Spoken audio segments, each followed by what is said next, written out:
So we'll start now. Uh, am I audible now? Yes, sir. Yes, Yes. sir. Yes. So we have entered into chapter number 3, and yesterday we have came across some of the basic concept of static testing. And now yesterday we have seen the syllabus. What is basically expected from this content? That is, you should be familiar with what is exactly static review means, how this review process is being carried out in the formal and informal ways, how this desk checking is being carried out, technical and peer reviews, walkthroughs and inspection. So these are the basic steps being followed whenever we go for static techniques. And the different types of static analysis that is carried out in industry, that is nothing but a data flow analysis and control flow analysis. And basically for doing this whole static testing, we need to know some automation static analytical tools are been ready-madely available in the industry, and we just need to know the name of those tools that has basically been used for static testing. So as far as the weightage is concerned, it is just an 8% of weightage, and it is expected at the end of this chapter you should be ready with creating a case study, that is preparing of inspection checklist. So it's very simple. We'll go into detail. As yesterday we have seen what is static testing. So static testing is nothing but a software testing technique which is used to check the defect in the software application without executing the code. So that is the most important thing, that you are testing the application without executing the code. And basically there are two types of static testing techniques. One is manual examination, that has been done by the reviews. Different peoples from different workflow are being called together, and the manual meetings is being carried out, review is carried out for the identifying the initial problems in the software. Basically static testing is somewhat different from the dynamic testing, and that can be done in a very different way. So there are automation analytical tools are also being used, so you can go for static testing in two ways. Either you apply for manual examination through reviews, or you can take a help of automation analytical tools which are readily available in the market. So there are two ways you can do a static testing.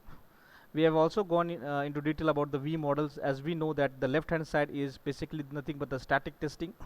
Here there is actually no code is being there, only the team is being asked to work on the documents which are prepared by the different teams in the different phases of the development, that is requirement analysis, that is software requirement specification, system designs, architecture designs and module designs. So designs which are being created by the people, the managers at that designation and in that phase are being physically been verified under the technique called as a static testing. Whereas after the coding is being completed, whichever testing has been done by the tester and by the developer, starting from the unit testing, integration testing and system testing to the acceptance testing, everything functional, non-functional and acceptance testing, all is comes under the technique called as dynamic testing. So left hand side is nothing but a static testing, where only the documents are tested, whereas on dynamic testing on right hand side the code is actually sent. People are writing a test cases and test plans are being carried out for testing each and every components which has been designed by the designer. Yesterday we have also gone into detail about the differences between static and dynamic testing.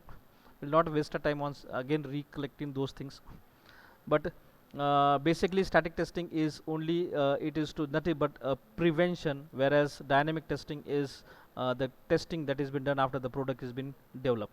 So initial testing, that is prevention, is better than always a cure, so we always prefer to go for static testing, and it is very much important as far as the project and the product cost related to the product is concerned. So static is always been less expensive compared to the dynamic, and we do static testing through walkthroughs, inspection and reviews, whereas in dynamic testing we use some structured basis, just like integration and unit testing, and all sorts of functional and non-functional testings are being checked using a dynamic testing. Yesterday we have also gone in detail about the different types of techniques being used in static testing. So when we talk about static testing, it is basically some five phases which these people are using for the purpose of static testing. So there is an informal reviews, there is a walkthroughs, there is a technical reviews where technical team come together and review the initial product, how it will be technical feasible or infeasible to develop. There is inspection been done by the QA team as and when required, as far as the product execution and development is concerned. So that it comes under static testing. And finally, for as an analysis of static, we need to go for data flow and control flow. So static analysis has been done on data flows and control flows, whereas different types of reviews, walkthroughs, and technical reviews and inspection are carried out at the initial stage of your development. That is nothing but a static testing. So overall, this diagram represent what exactly will be happening when we talk about static testing. Now, when we talk about reviews, informal review or formal review, so there are some when we go for static technical reviews, the review is being carried out by different sets of people. So the people and the people that will be participating in the testing, that is a static testing for the purpose of review, will be bifurcated into some different profiles. So there is a moderator, there is an author, there is a scribe, there is a reviewer, and there is a manager. So what is exactly the duty of manager is that whenever we talk about informal review, or whenever we talk about the walkthroughs, technical reviews or inspection, because these are the basic classification of what do we call as the static testing. So whenever we go for this type of what do we call as techniques of in static testing, we need to have some specific hierarchy of the peoples who will be given some specific tasks, and the work will be allotted to them. So what is the role of moderator in this informal or a technical review? The moderator is a person that perform entry check, follow up on rework, coaching team members, and scheduling the meeting. So it is nothing but a moderator who is involved in scheduling the meeting, coaching the team members, follow up of rework, whatever rework has been assigned, and perform entry check. So it is just an initiation done by this person called as a moderator. When the moderator schedule any meeting, so it is a task been allotted to the author. The author is the person who takes responsibility for fixing the defect found and improve the quality of the document. So the author is nothing but the person who is involved in writing and making changes in the SRS and all the designing that is being created, and this person is basically the high level person who will be actually interacting with the documents being created. 1 second, it will be uploaded. 1 second.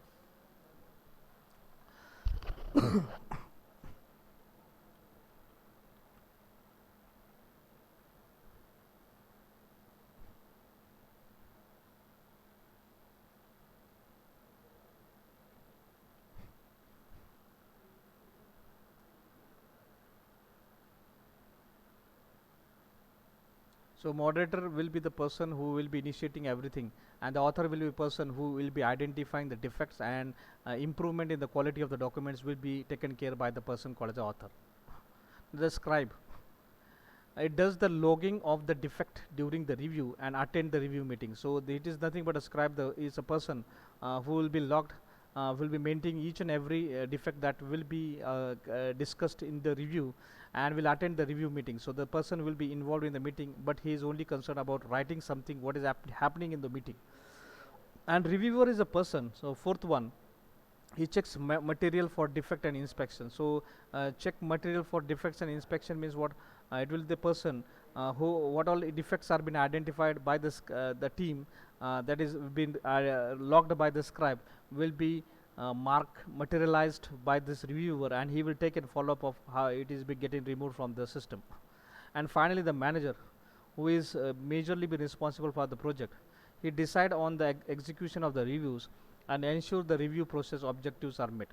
So manager is the person who is exactly the part of that product, and he will be in the part called as a review, and the objective of this person to be in a meeting is that to execute whatever the thing has been discussed in this meeting, whether it is a formal review or whether it is a walkthroughs or whether it is a technical reviews, or it should be materialized by the person called as a manager. So these are the basic 5 what we call as a roles whenever there is a review being carried out in static testing. Now, types of defects that are easily been found in the static testing. So it has always been there. So we are not actually performing any testing, but we are analyzing the documents which are being created. So exactly what type of testing we are carried on? So it is nothing but what we are finding as a static tester is nothing but a deviation from standard. So what all changes might happen as far as the standard. So there is a comparison of deviation from the standard, non-mentionable code. So the code which has not been mentioned, that will be analyzed and that will be put it into the documentation. design defects. If they found there is any defect in the design as far as any module or any architecture is concerned, the defects will be identified. Missing requirements, if the requirements are something different and you're designing some product in some other way, the requirements will be what we call as a match up with the basic design or the modules that has been created, and that will be the missing requirements will be identified, and it will be asked to incorporate in the designing or in the architectural phase. So these are the basic things. And last one, this inconvenience interface specification. So if any inconveniences as far as interface is identified, the specification related to those interface are being rectified and brought under the consideration. So basically, whenever we talk about static testing, it is nothing but we are specifying the basic requirements of the customer, and on the basis of the same requirements, we are checking the technical aspect, we are checking the graphics user interface, that is GUI, we will be checking the basic defects that might happen, and we are checking the missing requirements that is been not considered by the analyst during the phase of analysis. So that is basic thing. So why to go for static testing? Again, a big question come in the mind of people. Though we are doing for dynamic testing, we are doing unit testing, acceptance testing, system testing, and all types of testing of functional and non-functional. But why there is a need for going for static testing? Basically, we always say that is always a prevention is better than cure. So basically, the static testing is a early defect detection and correction. So when we go for static testing, initially as the project comes in the hand of the development team, so an analyst, immediately the testing teams initiates and it identifies the defect and corrects those defect at the initial stage. If there is no defect in the requirement, if there is no issues in the SRS preparation and the architectural design and the modular design, 100% the outcome will be excellent, and the customer will be satisfied with the product. So same way, it is most important that the early defect will be need to be detected and need to be corrected. For that purpose, we are using static testing. It reduces the development time space. So there is a lot many issues that need to be have a discussion and review. So that review we are already covering in the static testing. So major complex issues can be recovered and can be tackled during the initial stage. That is, it will reduce the development time space. It will reduce the testing cost also. So as there is a less probability of getting defects at the end of the product being launched, so it will surely reduce the testing cost and time also. It also improve the development productivity also. So as the requirement are very much filtered and clear to the development team, so purely the product will be it will be improved, and or what we call as an optimized product will be created by the development team. So that is one more important thing about why we go for testing, static testing. And last one, it get few defects at the later stage of testing. So as we have already gone to the filtering the requirements and filtering the defects, so there is a very less stress on the testing team who are doing dynamic testing at the end of the product. So these are the basic what we call as things identified by the static testing, and why should we go for static testing. So are you clear with this? Yes. Yes, sir. Yes, are you clear with this? Yes, sir. Okay. Now we'll talk about informal reviews. In informal review, and reviews are applied to the early stage of the life cycle of the documents. These reviews are conducted between two-person team. In later stages, more people are involved. The aim of informal review is to improve the quality of the documents and help the author. And this review are not based on the producer and not documented. So informal means what? Nothing that is on a paper. It is just a discussion being carried out. We call it as informal because basically you know the difference between formal dress and informal dress. So the jeans and t-shirts what we wear, we call it as informal, whereas the casual formal shirts, that is an official task being done. So official and there is formal and informal, these are the basic differences. So anything which comes on the informal review is just two people or three people or a group of people coming together to have a discussion on the requirement documents, and based on that they will be identifying something. So basically it is just an informal session being carried out between the peoples, and some initial steps are being taken to remove some defects. So there is nothing but informal review. Whereas when we talk about the formal reviews, formal review is somewhat different.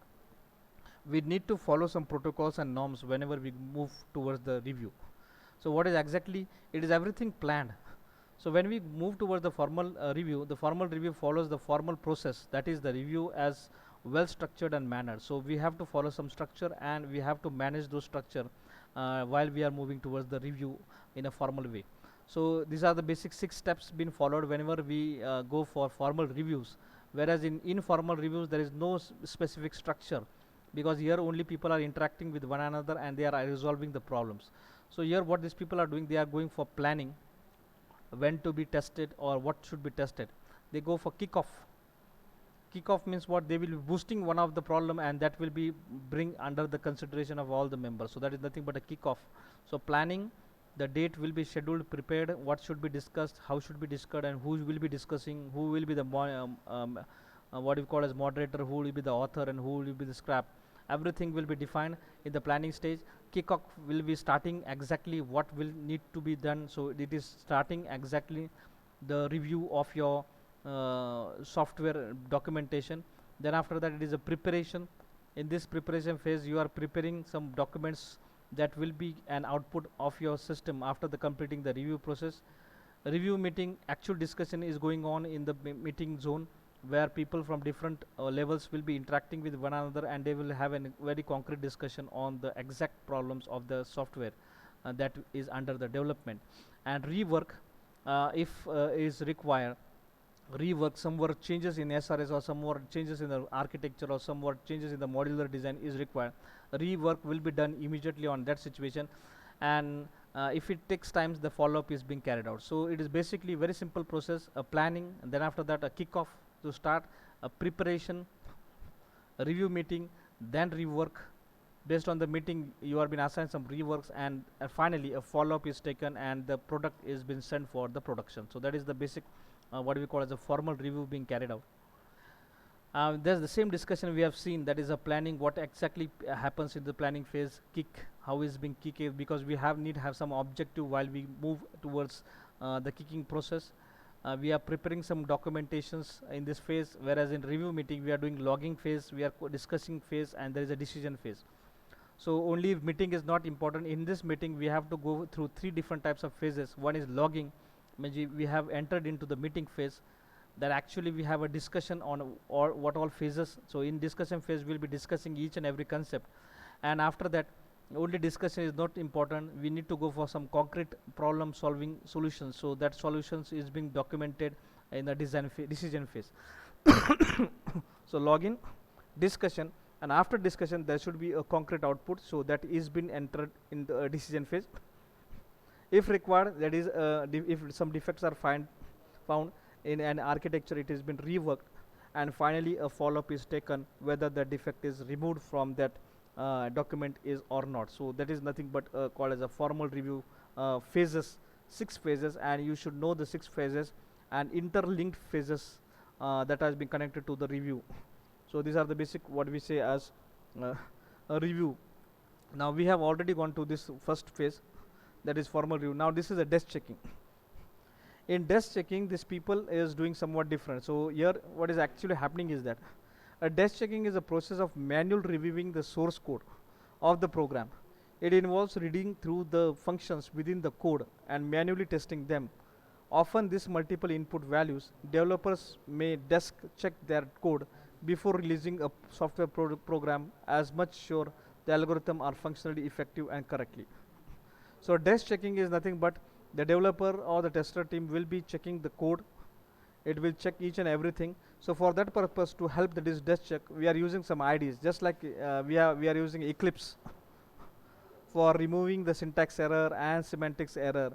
There are some logical errors being carried out whenever we are going for the development. So those problems that are human errors are being identified in desk checking. So desk checking is nothing but you are checking the errors that are being created due to human. So these are basically human errors, and that human errors can be resolved very simply by using some IDs or by using some tools. You can remove these problems, that is a logical errors or syntactical errors can be removed, and ID will be used to remove that human generated error. And it is somewhat weak whenever if the person go for coding, So it is always a time consuming. So this desk checking is again very complicated, and it takes a maximum time as compared to other phases of your static testing. So desk checking is a critical sections where developers and testers are put to check the algorithm and different functionalities which will be effective whenever the product is been launched. So that is nothing but a desk checking.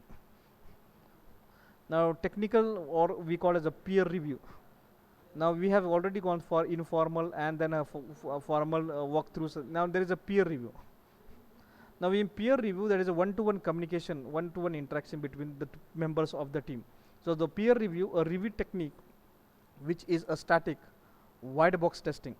So you are opening a code. This is basically, we call it as a white box testing, because you are opening a code and code is in front of the tester. So what all logic you have written, that is actually been analyzed. So in this peer review, static white box testing which are conducted to spot the defect early in the life cycle that cannot be detected by the black box testing. So here you are conducting actually the white box testing. The code is open in front of the testing team, and you are reviewing the code, and this is nothing but a technical review, or we call it as a peer review also. So technical review is not checking the environment, not checking only the platform. It is checking the code which is written by the developer, and the flow of the code is been identified using the white box testing. So what is the basic characteristics of this peer review or a technical review is that peer review are documented, and a user uses a defect detection process that are peers and technical specification as a part of the review process. The review process doesn't involve management participation. It is just a technical team which is involved. No managers, nothing. It is just a developer team coming together, and they will be resolving the problem. It is usually led by the trained moderator who is not the author. So the person called as a moderator who will be involved in this activity called as a technical or a peer review. The report is prepared with the list of issues that needed to be addressed. So the outcome of this level is nothing but you are creating the list of issues that are being generated while going for technical review. So that is one thing. Then walkthrough, a structured walkthrough. A structured walkthrough, a static testing technique performed in an organized manner between a group of peer to review and discuss the technical aspect of the software development process. The main objective in structured walkthrough is to find defect in order to improve the quality of the product. So walkthrough is nothing but a structured walkthrough are usually not used for technical discussion or to discuss a solution for the issue found and explain. The aim is to detect error and not to correct error. So the purpose of structured walkthrough is to detect an error rather than not to correct an error. So the team will be only identifying the error, detecting those error, and that is not that will be corrected by the development team in the later phases. But your purpose of having a walkthrough is very simple. The team group of people, that is a team coming together, and they will be only identifying the defects in the software. So whenever the walkthrough is finished, the author of the output is responsible for fixing the issues. So author is nothing but the developer who have developed the product. The team leader who is involved in the developing that product is responsible for fixing the issues or fixing the problems being identified by the walkthrough team during the structural walkthrough process. So structural walkthrough is nothing but detecting an error, not to correct an error. So the detected error will be sent to the author for the correction. The benefit of this walkthrough is that it saves times and money, as defects are found in rectified very easily in the life cycle. So it is most important benefit of walkthrough. This provide value added comments from reviews with different technical backgrounds and experience, because we found that there are different types of people, that is a review is being carried out by different technical background people and experienced people. So surely your problems will be identified at the very initial stage. It notifies the project manager team about the progress of the development process. So walkthrough will be giving exactly where their project is, how much time it will require for the process of getting developed. And it creates awareness about different development or maintenance methodologies which can provide professional growth to participants. So it creates an awareness among the people as far as the product is concerned. So if you have if you are a developer and you want some technical issues need to be resolved, the walkthrough team will be helping you, because it is nothing but a defect detecting an error, and that error will need to be resolved. So it helps the walkthrough, the developer team, to get a benefit from the walkthrough. So these are the basic benefits. And as we have talked about the structure, it is same structure like we have talked into review. There is an author, there is a presenter, there is a moderator, there is a reviewer, and there is a scribe. So author is nothing but the person who is involved with the documentation. Presenter is nothing but the person with agenda of walkthrough is will be in the presenter. The person who will be actually doing the walkthrough is nothing but a presenter. Moderator is a person who will be moderating each and everything what is exactly happening, the time slot, who will be moderating, who will be presenting, who will be checking what should be checked, everything will be handled by the moderator. Review team will be notifying each and everything what are technical issues are there, and scribe will be actually doing the upcoming changes that is required in actual implementation. So that is nothing but a walkthroughs. Same way in inspection, this is nothing but a door-to-door checking the what we call as a description, what exactly has happened, how whether what is the follow-up exactly taken by the inspection.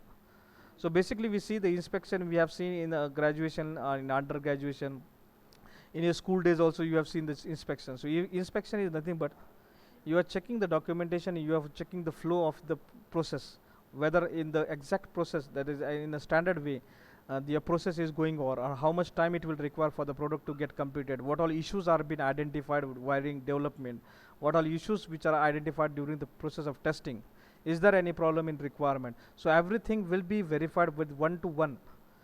This is nothing called as an inspection, and after the inspection it is called as a post inspection. In post inspection a formal follow up. So whatever problems which has been identified during the inspection, the follow up is taken and the problems will be found to be get resolved as early as possible. The the aim of inspection is not only to identify defect. Now here this aim is somewhat different. You are not involved in identifying the defect, but it is to bring into a process improvement. So the inspection team is nothing just to identify the defect, but these people are involved in exactly developing the improving the process of your development. So it will be boosting you, it will be helping you for the purpose of getting your product completed as early as possible. Now now we have already talked about the static testing, that is people are doing some reviews, just like walkthroughs and all those things we have already communicated. And second type is nothing but a static analysis. So software static testing is done in what we call as in using a tools also. So nowadays people are using tools for the purpose of static testing. The tool that is used and the thing you have to go for analysis using different types of tool is nothing but data flow analysis and control flow analysis. So data flow analysis is I will show in a diagram. A data flow analysis will be checking exactly how the data will be moving. So if you have declared any variable, so how that variable will be containing the value till the end the product has been finished, or with till the end it has been destroyed from your system. So data flow is nothing but the flow of your data, how it will be moving from one entity to the another entity, how it will be identified and how it will be checked. So everything is, there are different types of tool being used by the people for detecting the data flow. Whereas in control flow the control will be moving from one to another. Data flow that will be concerned with the data types. So if you have declared integer, string, float and all those things, that will be checked one to one. So we do debugging over there. Data flow is nothing but a debugging of your code, a debugging of a variables that you have declared in the program. Whereas control flow will be checking on the how whenever I click on any button, which new operations will be opening. So that is nothing but a control. Is there a message box will be displayed, or a new screen will be available in front of me. So data flow and control flow, these are the basic two changes, types of analysis being carried out in static testing. In data flow, exactly data variables and values are being rectified, whereas in control flow you are checking the node when I click on any button or whenever any function is operating, what action will be happening. So that is nothing but a control flow. So the same description we have already covered here. So it is basically go for data flow is most important, because analyzing the data flow will help you to remove some small errors or some manipulations being carried out due to some human generated error or due to some syntax error. So that can be identified. You can track your variables at the end. You can check whether there is a memory leakage or not. So everything can be checked. There are various disadvantages of this flow also. So it is, what are the disadvantages? Data flow testing help us to pinpoint many of the following issues. The first one, the variable that is declared but never used within the program. So basically, whenever you make a habit of declaring some variable but you have not used, so advantage is that you will be helping the variables which are not used by you, but just declaration you have done and that has occupied some space on your RAM. So you need to rectify those things. The variables that are used but not declared, so it will again help us to only the you have used, you have not declared it. So that is one more thing that will be rectified when we go for data flow analysis. A variable that is defined multiple times but it is used, so multiple declaration of a same variable will be rectified. And lastly, a deallocation of variable defined. So delocating means what, you can identify your variables where and what for what purpose it has been declared. So that is possible by using data flow testing. But when we go for control flow analysis, people call it as CFA. So CFA is the thing, but you are checking the loops, the structures, the different formats that are required for the purpose of the flow data to be flowed. So control flow analysis is done first, and in the control your data is being passed. So these two types of analysis are basically done as far as static testing is concerned. And we in the diagrammatic representation we have seen how this data flow will be used to rectify exact what values will be containing, and control flow will be helping us a group of code how it works together to work to control or to overcome or to finish one task. So that is nothing but a control flow diagram. So basically there are different types of tools being used. So following are the three types of defects found by the tools. So whenever you go for different types of tools, the variables within an undefined value will be identified. Inconsistent interface between modules and components, variables that are declared but not never used, unreachable code, that is a dead code, programming standard violation, security vulnerability, and syntax violation. So all these problems will be resolved when we move or when we use this static analytical tools. And now as a last part of this chapter, that is we need to prepare some inspection checklist. So whenever you are entering for testing something, so you need to have some list of checklist. So you as a case study, there is no theoretical question, but there will be a case study where you will be expected to write some checklist, and the checklist will be prepared for the purpose of default, data default, control fault, input and output fault, interface fault, storage management faults, and exceptional management faults. So these are the basic faults been identified when we move towards the static testing. So the faults which are due to data, which due to control, due to some wrong input or output, due to some interfaces, due to some storage management, or due to some exception management, that is some error.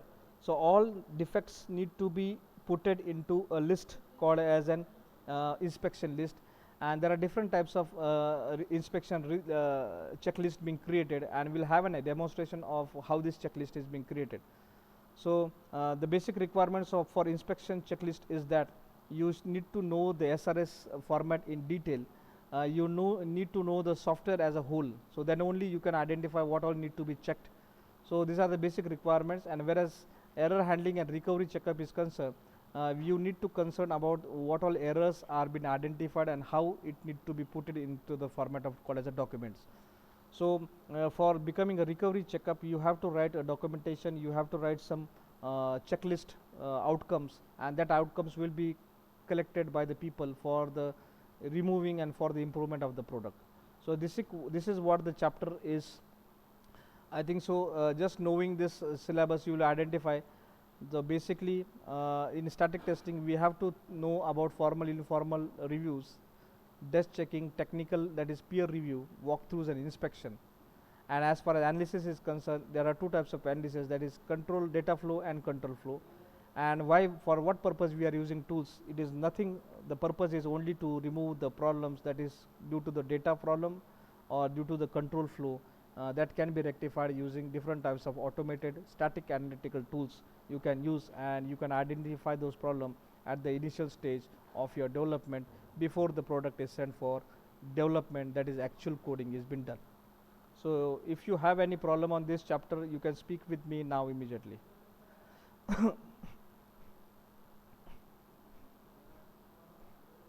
This is what the syllabus of this chapter is. It's very simple. Yes, the probable question asked in this chapter will be very simple. Explain in detail. Explain in detail static testing. Explain in detail static testing might be one of the question been asked. So this basically might be one question where people may ask you what all phases are there, or people may, the question paper may contain one question like explain in detail static and dynamic testing, what it is a data flow and control flow analysis. So either a question might be there on the first part, that is explain static testing review. So in this review you have to explain review process, desk checking, that is peer review and walkthroughs and inspection. And there might be another question if possible, static analysis, that is data flow analysis and control flow analysis. So these two questions you be prepared for the answers, and if possible they may ask you to prepare a checklist. Yes, anyone, any question?